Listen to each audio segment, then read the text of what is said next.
A happy Easter season to one and all. Thanks for joining us on Diplomatic Channel. I'm Amarachi Ubani. This week on the program is our exclusive interview with Saudi geopolitical analyst Salman Al Ansari, discussing Nigeria-Saudi relations, the global trade tariffs, and an upcoming US-Saudi nuclear cooperation agreement, amongst others. We'll also hear from the NIA Director General, Professor Hossein Sage, and the Liberian Minister of Finance and Development Planning, Mr. Augustine Pehi Ngafwan, during his recent visit to Nigeria. Let's begin our quick check and other discussions in diplomatic circles with that all-important recent visit by the Liberian Minister of Finance.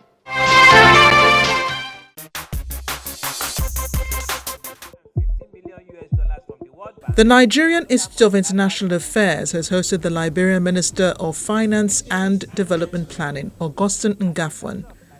Speaking on Nigeria-Liberia relations, the Director General of the Institute, Professor Hossein Sage, recalled the resilience of the Liberian people even before the civil war and the important role that they play in West African trade. The slave ships that were seized and arrested on the high seas after Liberia became an independent country had to discharge their human cargo in Monrovia, and those people became citizens of Liberia. And they retained their original names. So having just been enslaved from, Nigeria and so on, if my name was Ngozi, I remained Ngozi. If I was Azikiwe, I remained Azikiwe. So don't think when you come across those names that it is Nigerians who emigrated in this present era to become part of Liberia. Now, many of the fishing people in and around Monrovia for a long time were Ijos and Robos and Isokos. So if you were to go there and you find people speaking Robo and speaking Isoko and speaking... Professor Ubi, what language do you speak? Bakumiri. Baumolu. Well, you'll find them too in Monrovia. So the guys are indigenous, and that's very fine. So when Liberia comes here, Liberia is home. I want to say to us that there is a lot we have in common. Don't date our commonality from ECOMOG. We have been strongly with Liberia. And I'm glad that the Minister of Finance is here. I was saying to members of the business community here in the last 1 week, better come here and take your bearings from the opportunities on offer in Liberia. This is a post-war and post-recovery economy, and the opportunities are infinite. I can tell so, because Liberia has grown very big from the times of Firestone and rubber and so on. Liberia is into several strategic minerals today. Mr. Ngafwan thanked Nigeria for helping his country through its civil war in the 1990s and then calls for a rallying response to the recent global tariff war. It was a good thing that we agreed to the African Continental Free Trade Area, which came into force in 2021 January. What we need to do is to quicken the pace so that we can achieve all the ambitions that are set forth in the Free Trade Area Agreement. We need to be more integrated in Africa because to some extent, some African countries are more integrated with countries out of the continent than with countries within the continent. We need to work on easier means of transport, whether through road or air. I was relating my experience.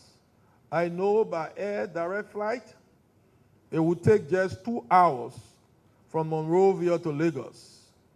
But I spent 10 hours trying to come to Lagos because I practically had to do stops in almost all the countries, Accra, Lomé, Cotonou, before coming to Lagos. 10 hours. So if time is money, what it meant is that I wasted 8 hours of time. So what is meant is that I wasted money. So we need to take steps as a continent to make sure that Africans can travel across Africa more freely. But one of the things we need to do is to also work on visa restrictions. It is good that in our various economic blocks in ECOWAS, free movement, yes, you don't need visa. I didn't need visa to travel here. I was the country manager of the African Development Bank in Uganda for quite a while, but I'm a West African. The East African have their block. Within East Africa, they can travel freely, but if a West African is traveling there, you need visa. You know, so we have a situation where the regional economic blocks have created free movements for themselves across the continent, you know, but there is no free movement across the blocks. So the question is, why are we not creating the situation that exists in Europe, where a European with a European passport can travel in any part of the EU region? Why can't we do that? Why can't we have a single passport situation that will stop all the visa restriction? Let's be ambitious enough.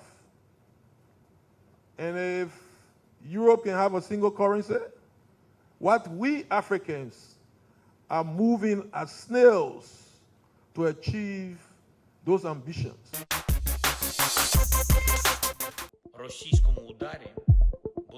Russia and Ukraine are accusing each other of breaking a 30-hour Easter truce, one agreed to by Russia, which President Vladimir Putin announced would be the end to all hostilities from 4 p.m. British Standard Time until 10 p.m. midnight in Moscow on Sunday.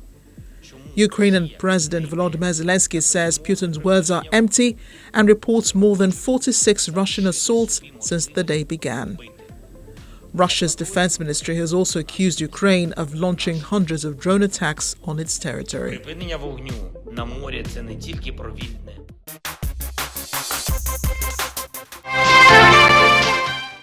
It is sure that the U.S. and Saudi Arabia will sign a preliminary agreement to cooperate over the kingdom's ambitions to develop a civil nuclear industry.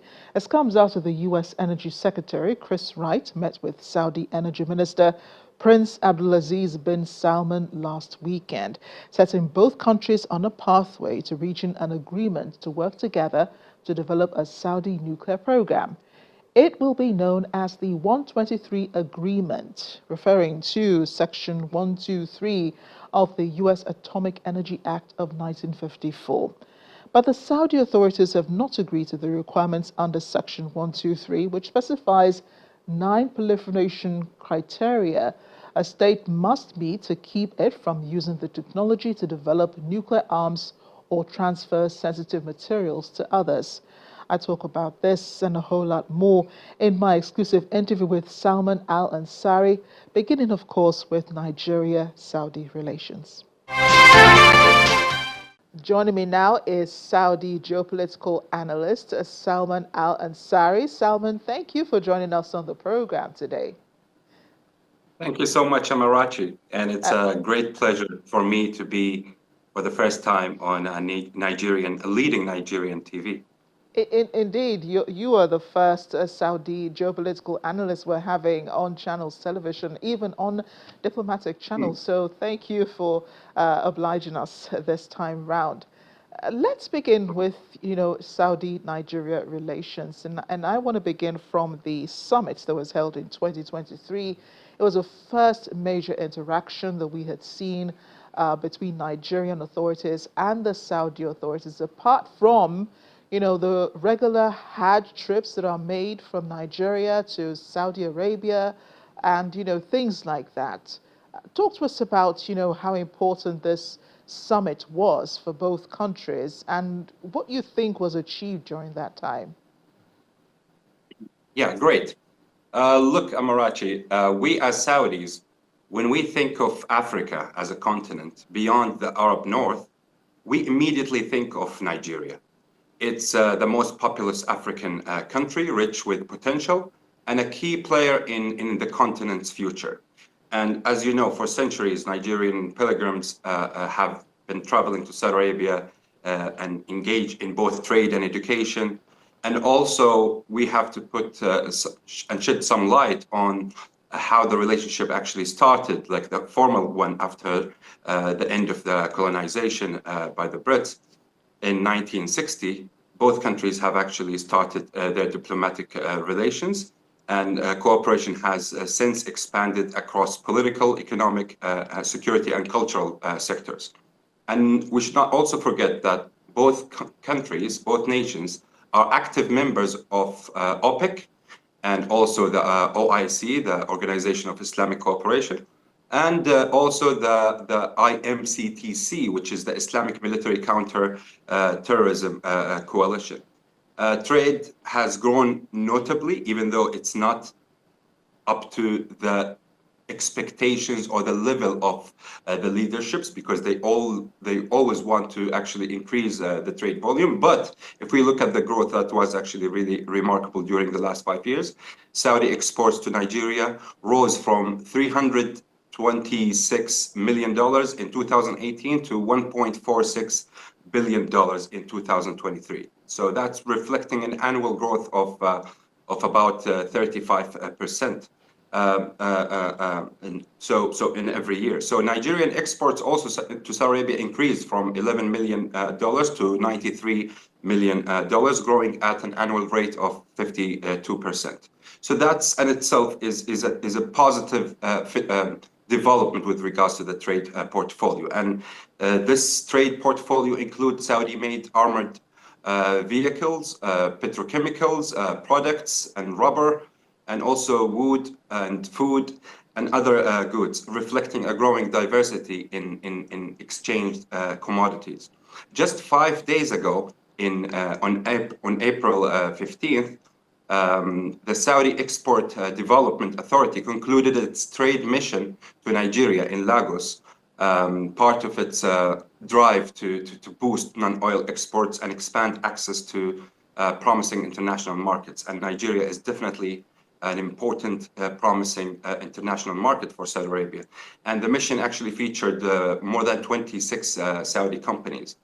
And I think one of the key milestones was President Buhari's 2016 visit, during which both sides agreed to deepen cooperation across multiple sectors for mutual benefits. Now, definitely under President Bola Tinubu, there is strong confidence in Riyadh that the bilateral relationship will reach new heights.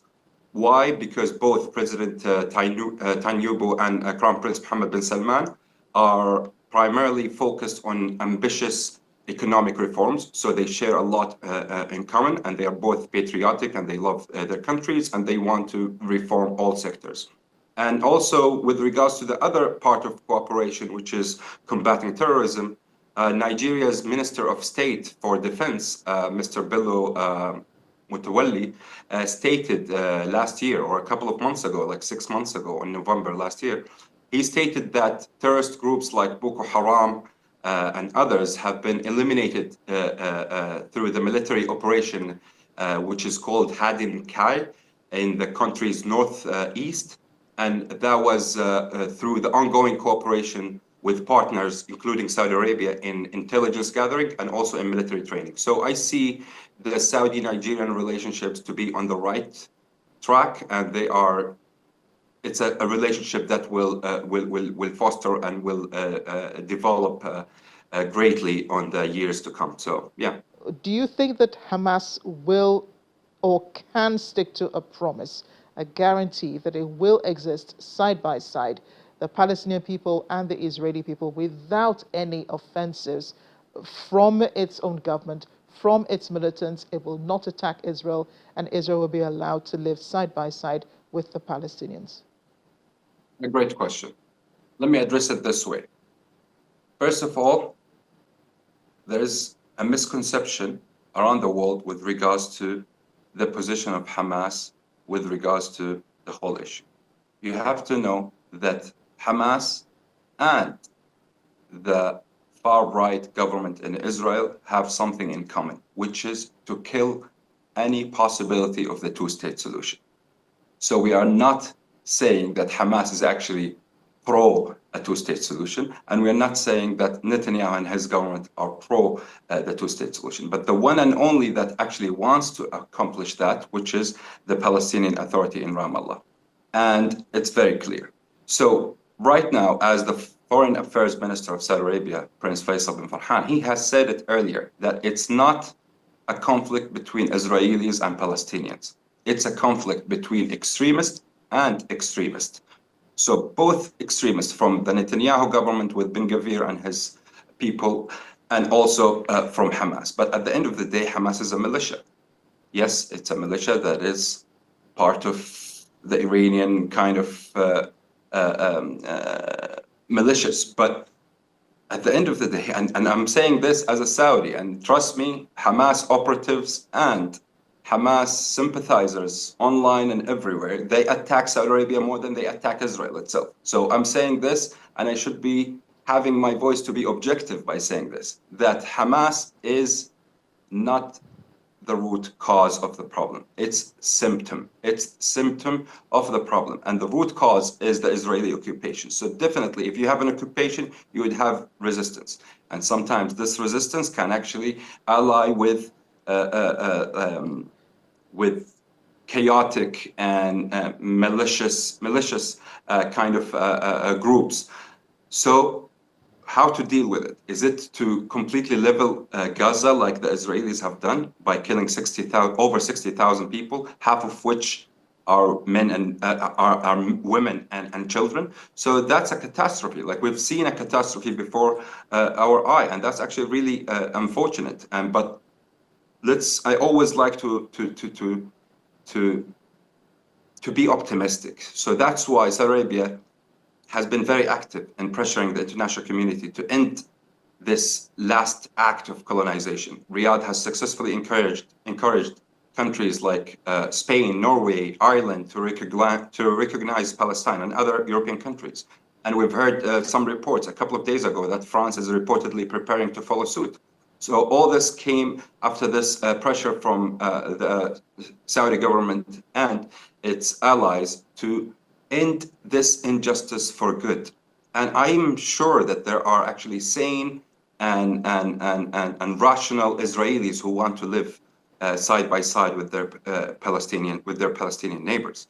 But the problem we have is that we have extremists who want to, in the Israeli government, who want to actually eradicate the Palestinians. So let's not make the mistake of saying that Netanyahu and his government wants to get rid of Hamas. He wants to get rid of the Palestinians. So if that's not true, then he would have at least made a deal of any sort with the legitimate government of Palestine in Ramallah, which he didn't. He's just like going there and complaining and attacking them verbally all the time, and has withheld their financial demands, etc., because they have been actually sharing this taxation, or I don't know exactly the technicalities of it. So they've been actually making the lives of the Palestinians harder and harder, not only in Gaza, but also in the West Bank. People always forget about the West Bank, but the West Bank has been suffering a lot, and the Palestinians there are suffering a lot by the killing, by the imprisonment of children. So that's actually really sad to see in the 21st century, where people need to compete in football, not in bloodshed and killing and terrorism, etc. So I'm here to tell you, Israel and Hamas are two sides of the same coin. That is pretty interesting, considering that Saudi Arabia, I think in 2014, declared Hamas a terrorist organization. So indeed, Saudi Arabia does not support Hamas. But then again, the kingdom has come under criticism of some sort for not taking in Palestinians who are caught up in the fighting in Gaza. What do you say to that?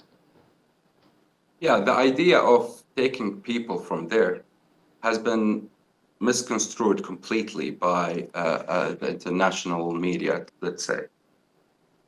First of all, no Arab country wants to end the Palestinian cause.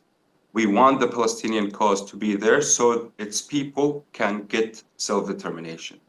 And the idea that Netanyahu has been proposing was kick these people out, send them to Sinai, send them to Jordan, send them here and there, which means what? Evacuating the Strait of Gaza Strip, evacuating even Ramallah and the West Bank. That's the ultimate goal of the radical part in Israel. So who will be taking the responsibility of that? Or in another way, how can we allow such evacuation that is inhumane, that is completely against the will of the people, that is completely against the cause itself, which is a land that has been stolen from them? So we should not buy into the argument that says Arab countries have not been doing enough in receiving Palestinians. Let's not forget that Jordan, half of the Jordanians right now are actually originally Palestinians. So, and the same goes with having a lot of Palestinians living in diaspora. Can you believe it that there are more Palestinians living abroad than in Palestine itself? So that in itself is alarming. So you're speaking of a country who lives in a diaspora, who has been hoping to have any glimpse of hope to return to their homes. And a lot of Palestinians, I know them, who live abroad, who still have the keys of their homes to be like a necklace. So that's actually really sad. It's a sad story. And some may say, okay, what's the solution? The solution is the two-state solution, because there is no alternative. If we can find any, let's think of it on a different way. Okay, what's the alternative from the Israeli part? It's a complete disregard of humanitarian law, which is evacuate all of them, kick them out, and let's just take the land by force, which they have done. And they have done what? They have taken up to 78% of the land. So right now, the Palestinians are only asking for 22%. So imagine, even the 22%, which the Palestinians agreed to take, the Israelis have been continuously rejecting it, and the radical government in Israel is convincing its people that the moment the two-state solution will be applied, that there will be security threats, which everyone knows that it's not going to be the case at all whatsoever. I wanted you to respond to President Donald Trump's proposal for a new Gaza. He has a plan which he's mentioned a few weeks ago, in the early stages of his presidency. The second time round, it outlines a 6-month phase of recovery, providing temporary housing for 1.5 million displaced Palestinians in 7 cities in Gaza. Basically, rehabilitating the whole of Gaza, and I'm sure you've seen some of the media reports of what the US president plans and proposes to do in Gaza. What do you make of that? And do you think this is an abomination for the region? I don't think it's going to materialize. I don't think it's going to be working at all. First of all, if in order to have this Riviera in the Middle East to be applied, then you have to evacuate all the people from Gaza. And if you want to do that, you need to have other countries to receive all these people, like more than 2.2 million people. And Egypt, Jordan, and the rest of the Arab world have completely rejected this plan, including the Palestinians themselves. They have rejected this plan. So, and this actually goes against the UN, and it's a form of ethnic cleansing, because forced evacuation, forced displacement is a form of an ethnic cleansing. And so legally it's not working, geographically it's not working. It's just I don't know if he is actually trying to ask for too much so he can get something in between, but I think it's not a feasible project, not a feasible plan. And the Arabs have completely rejected it. So that's why the Egyptian government with its Arab allies have had in Cairo summit a complete Arab plan with regards to how to deal with Gaza, in the sense that how to do the rebuilding, how to have the phases of, like, I think 7 years phases, etc. So, and honestly, Mr. Witkoff, who's the Middle East envoy, Trump's envoy to the Middle East, I think he's a rational person, and I think he's not the person who would go along with these fancy ideas, Riviera, etc., without looking at the humanitarian aspect of it and the feasibility of it. So that's why I'm saying let's not take Trump's rhetoric seriously. Definitely, you always have to take things seriously, but on this particular case, it's not feasible and it's not going to work. Salman, it's been a real pleasure speaking with you. You've answered all of my questions, at least for now.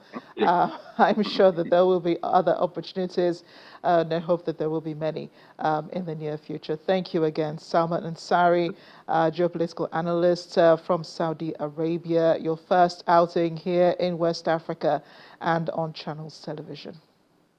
Thank you. And that's the program this week. We'd love to hear from you, so do leave a comment under this video on YouTube or on any of our social media handles showing on your screen. I'm Amarachi Ubani. I'll see you next time.